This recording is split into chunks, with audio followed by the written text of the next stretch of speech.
আমরা গণমাধ্যমটা কিন্তু টুকটাক বলার চেষ্টা করি। এখন বজ্রপাতের সময় আরো 15 দিন 1 মাস আগে যে মাননীয় প্রধানমন্ত্রী এই সিজনটি সচিব কি করলো, ক্রীড়াবিদরা কেন বললো না, এই বিষয়গুলো জাস্ট এই দুটি আমাদের দপ্তর সম্পাদক জমিনকে একেবারে আজকে দিবস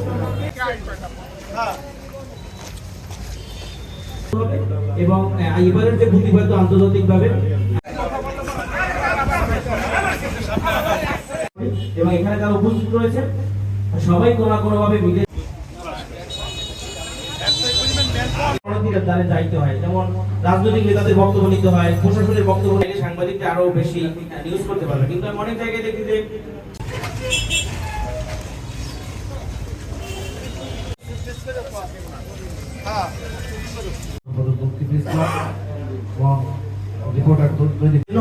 আচরণ সেটি আমরা প্রত্যাশা করি। এই বলে আমার বক্তব্য শেষ করছি। আসসালামু আলাইকুম। গণমাধ্যম আরো মুক্ত হবে এবং আরো লেখালেখি করতে পারবে।